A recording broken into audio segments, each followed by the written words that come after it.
Good morning. It's Tuesday the 25th of March and you're watching an early preview edition of the DailyDotNet Show. While we've all been busy chomping on Easter eggs, Microsoft and its partners have been releasing more software, more documentation, more blogs, more websites out on the internet. Over the next few minutes we'll be looking at the highlights of what's been announced over the Easter break.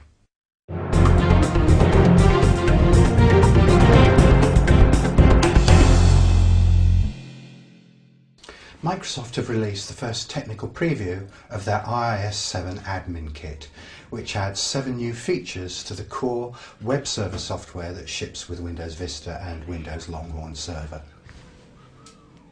One of the key new features is a database manager that can be run from within the iOS Manager. Database Manager allows you to create tables, add indexes, and perform SQL queries, add rows and delete rows on the fly, as well as a host of other SQL operations. Also of interest is the iOS reporting UI, which enables you to produce reports on performance, page hit counts, page hits by user, and a whole suite of other reports. You can find out more information on the iOS 7 website. Just 2 weeks after the Preview 2 release of the upcoming ASP.NET MVC framework was released, the complete source code has been made available on Codeplex. Scott Guthrie's blog has details of the new release with instructions on how to build the framework using the supplied source code. He also documents the licensing restrictions on the source code, which enable you to patch the source for local implementations, but not to redistribute any DLLs that may arise as a result. The Alt.NET crowd, as usual, have got somewhat upset at the licensing restrictions. However, in the real world, it seems that this should not prove too much of a hurdle, and the team have promised to update source code frequently, dependent on feedback and input from the community. There's much excitement over the MVC framework, partly because it's being released as part of the core product rather than, as has been the case in the past, via the Patterns and Practices group as unsupported guidance, but also because unlike the more traditional web forms development, the MVC framework gives a much better base on which to drive test-driven development. A new day, a new Microsoft community website, or so it seems, and today is no different. Microsoft have announced a new video portal.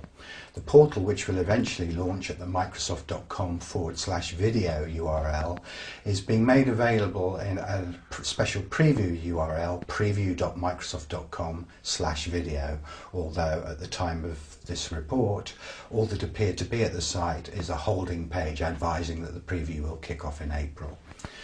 The video portal is intended to be a one-stop shop for those looking for training videos, community videos in the Microsoft development workspace, and will be a welcome relief for those of us who've spent far too much time looking at far too many different community sites trying to look at videos.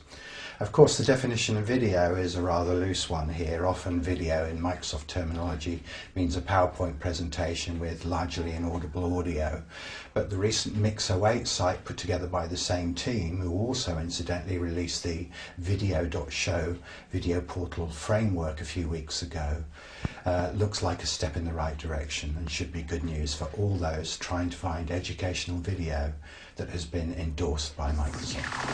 5 days after it was due to be released to manufacturing, Microsoft have announced that the Unity framework, the inversion of control framework that the Patterns and Practices group have been working on, was not to be released until April the 7th, some 3 weeks later than originally scheduled.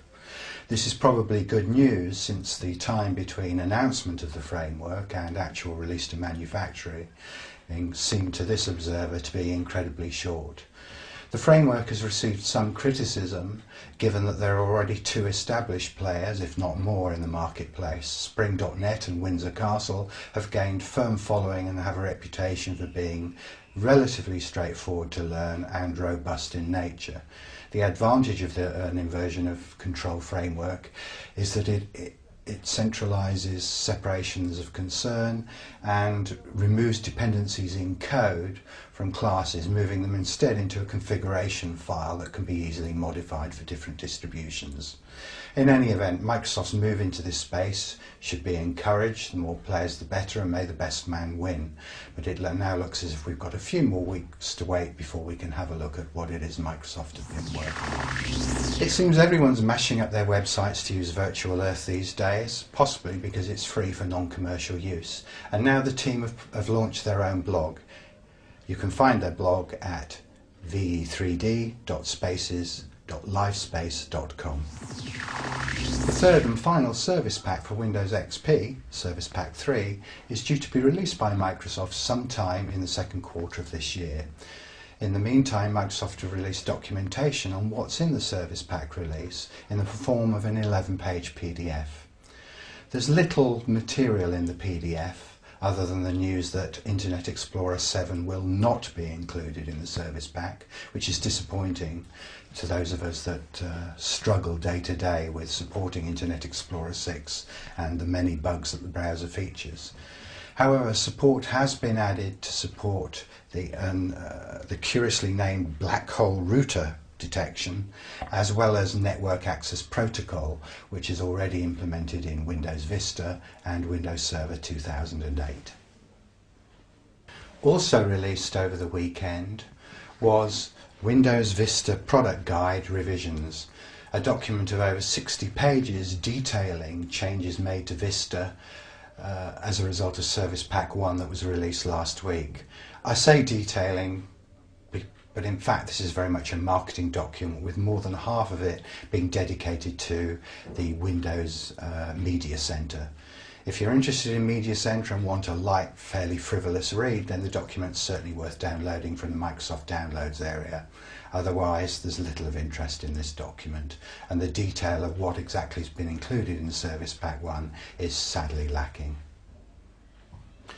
Whilst on the subject of Service Pack 1, Neil Hudson has helped explain the mystery of why Windows Server 2008, launched just last week, announces itself as having had Service Pack 1 applied. It seems that going forward, the workstation version of the product, that's Windows Vista to you and me, and the server version of the product will share a common code base, and since Service Pack 1 for Vista was released last week, it makes sense for Windows Server 2008 to identify itself as being at the same code level. So it's not a cynical attempt to get your data center manager who refuses to install any Microsoft operating system until at least one service pack has been released to install this latest product offering as soon as it's available then.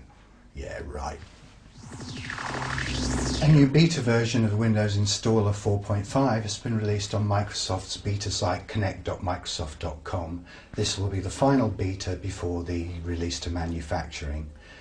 You're encouraged to download the new installation software and test it before release to manufacturing. Even if you're not interested in Windows Installer, it's probably worth a visit to connect.microsoft.com anyway, since the site has received a major revamp over the weekend. What used to be a dull, flimsy website has been updated to feature a new dashboard feature that attempts to bring the latest bugs, fixes and news direct to you immediately after you log on. Check it out. If you're using Team Foundation Server and you work in a mixed development shop, in other words you're working with Java and .NET, then TeamPrease 3.0 has been released and will be of interest to you. This is a plugin for Eclipse that enables you to store your Java source code in the same Team Foundation server that you're using for your .NET code. You can find more information at the software plugins URL of www.teamprize.com. And finally, if watching an old man in a suit talking about .NET isn't your cup of tea, you might want to head over to TechCrunch.com, where the site are presenting Battle of the Podcasting Geek Chicks. 7 daily video podcasts featuring presenters who are certainly a lot younger and a lot prettier than I am are being presented for your delectation. It's enough to make an old man cry. Thanks for watching this preview edition of the Daily.net Show. If you've got any comments, please feel free to comment on our blog at DailyDotNetShow.com. Alternatively, you can send us an email at daily.netshow@erasion.com. Thanks for watching.